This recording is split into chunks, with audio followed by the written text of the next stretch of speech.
Well, it is 12:49 a.m. on Thursday, October 29th, and last night, the 28th, me and a few of my friends went to Screamageddon for the 2020 season.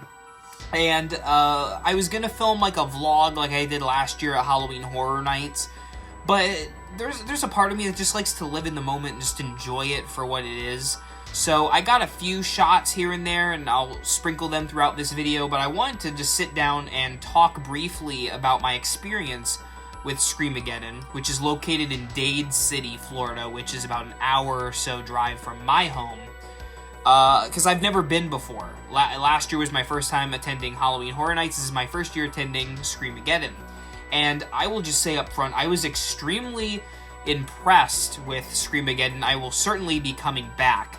I'm going to run through all of the houses. We actually managed to hit all of the houses and talk a bit about the experience and what you can expect. And I will just say I was very pleased. Being someone who is pretty active and someone who knows quite a bit about the Halloween attraction haunted house industry, it's nice to see so many people attending an event, even with, you know, the pandemic and coronavirus, which obviously was a part of the experience, but it was interesting. So basically, located in Dade City, you'll find Screamageddon, which is it's like a fairground that has multiple haunted houses that are kind of built inside of warehouses, but they're out in the middle of nowhere, so you really feel isolated and in the middle of nowhere. In fact, the drive to get there is so creepy, it just adds to the anticipation. And once you get there, of course, we had to wait in this long line because they separated everyone and we had masks because of the COVID situation. But there's this big clown head, and we ushered our way inside. And there were 5 houses. Well, there were 5 mazes. One of them wasn't really a house, it was kind of outdoors, but I'll talk about that. I'm going to pull up the names so I make sure I get them right. But I was really impressed with all of them, to be honest, and I found them to be very enjoyable. So the first one we went into was Rage 3D, which is the one that I wanted to go to the most. This is the typical blacklight haunted house, the one with a lot of clowns, the one with, you know, paint everywhere. I got to see the new pneumatic barrels that fall over, which I've never seen in person before, and I really liked. And they had a really cool sequence at the end where there are clowns in blacklight with mirrors, and you don't know who is who. It's kind of a play on the House of Mirrors thing with strobe lights, and I really enjoyed the house overall. There was a really loud, like, death metal and techno music score throughout the entire thing, and I could see how it didn't really make it very suspenseful, but it certainly was very fun and energetic. It was certainly the most energetic of all of the houses, and I really liked it. I loved the neon, the paint, and everything like that. It was really, really cool. So that was the first one we went to. Right next door was Blackpool Prison, and right out front of the maze, you can see searchlights. It looks the part. It looks the part of a prison. And this one was also really cool.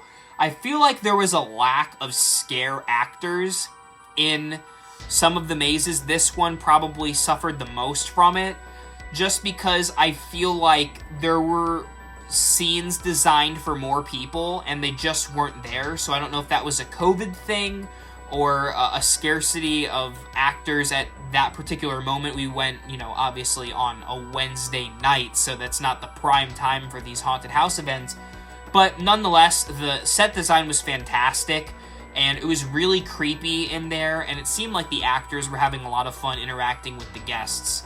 So that was really cool. We also got to get these glow sticks that you would put around your neck, and that indicated that you wanted to get, you know, picked on more hostile, I guess, where people could actually touch you, and they didn't really. I was brushed like one time on the shoulder, but they really weren't doing any touching. I'm assuming that's because of the virus, and I would love to go back in 2021 and see if that will be different with that ban, because I feel like there's more things you can access with that. But the Blackpool Prison was very good.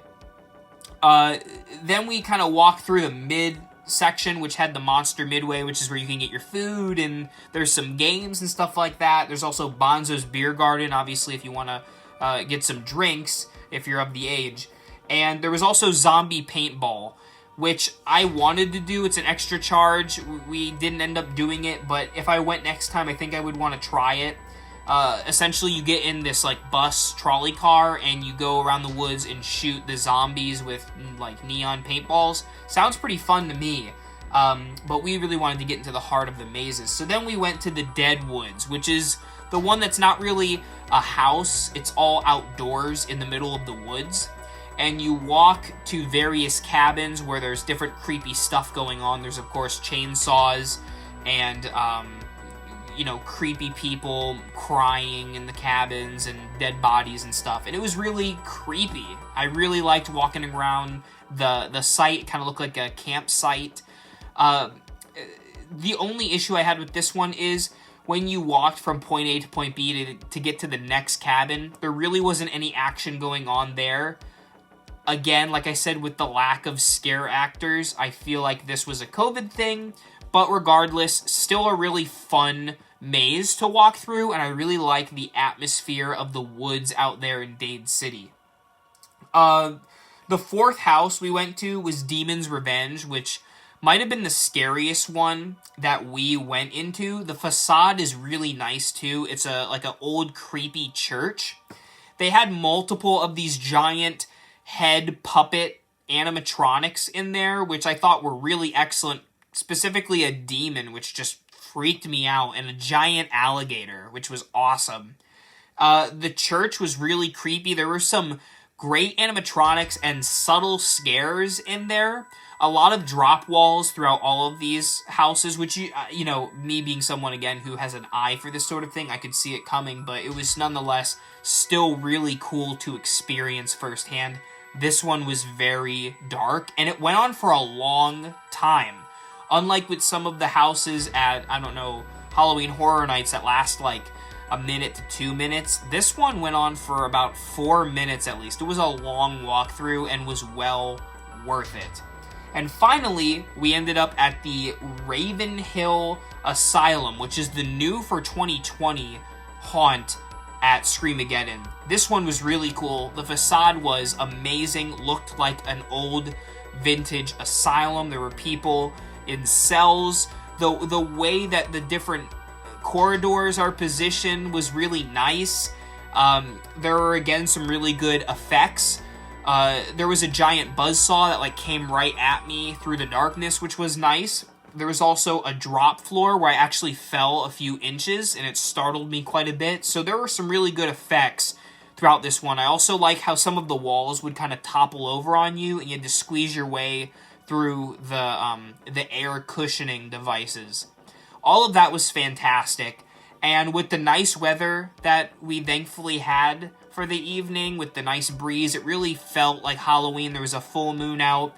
I really enjoyed my experience. I would definitely go back, and the tickets were about $30 for me to get in. Not bad at all, in my opinion. It was well worth the money. I would go back again, absolutely. Watch online and social media. You can get different deals. And also, I would recommend going on a weekday because apparently the weekends get kind of crazy, and that doesn't seem surprising to me. But if you're able to take a trip out, definitely check it out. People say it's more intense than Halloween Horror Nights. I feel like they're both pretty close in my opinion, but I really enjoyed my experience at Screamageddon, and it's the perfect way to celebrate the best time of year, Halloween. Thank you for watching. If you've been before, let me know what you think of Screamageddon in the comments down below. And I hope you enjoyed this little one-off video of me looking on my phone and talking about Screamageddon. Wanted to discuss the haunt industry because with COVID, it was teetering. It was worrying me with all the announcements about these different mazes being shut down. So it's good that the Halloween spirit is still alive. Thank you for watching, and remember, for all things Halloween, this is Hauntformer.